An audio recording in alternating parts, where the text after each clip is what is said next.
سلام و عرض ادب بچه‌ها. زیاد لفتش نمیدم، بریم سراغ آموزش. اول برنامه FPS Unlocker رو نیاز داریم که از گوگل از سایت خودشون دانلود میکنیم. میریم داخل FPS Unlocker اپ و همین اپ رو دانلود میکنیم.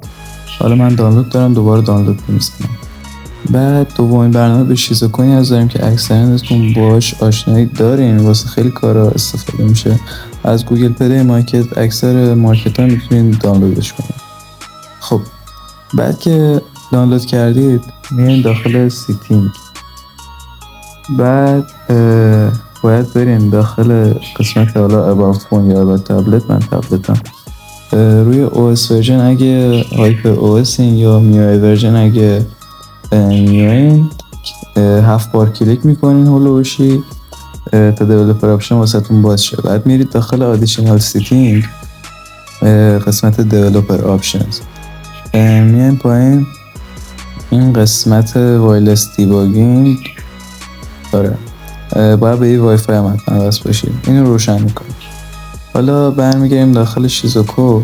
اینجا پیرینگ رو میزنیم داخل قسمت سمترس استارت یا وایرلس دیباگینگ. بعد اینجا میریم دوباره وایرلس دیباگینگ، پیر وید دیوایس رو میزنید. این کد که اومد یه نوتیف از طرف شیزوکو میاد، کد رو وارد میکنید و اون دکمه سند بغل رو میزنید. خب حالا میتونید شیزوکو رو استارت کنید. در میریم این صفحه استارت رو میزنیم سمت راست.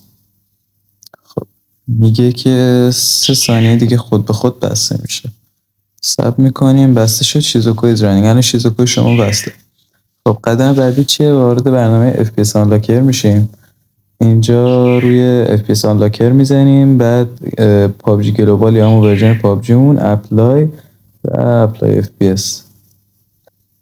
خب این قسمت الان 120 FPS شما فعال شد. این رفرش فیکس سرعت بازیتون رو 2 برابر میکنه. حتما اینو چند بار بزنید. داخل رفرش فیکس رفرش ریت. خب بعد واسه کسایی که شیومی قدیمی دارن و مشکل تاچ دارن، بیشتر سه انگشت میذارن، تاچشون غیر فعال میشه یا صفحه یو میره این ور اون. یکی از دلایلش داخل ادیشنال سیتینگ گسچر شورتکات، اون حالتی از 3 تا انگشت میکشین اسکرین شات میگیره یا 3 تا نگه میدارین یه قسمت چیزی رو مشخص میکنین. اینا رو خاموش کنید، اون مشکلتون هم برطرف میشه. خسته نباشید.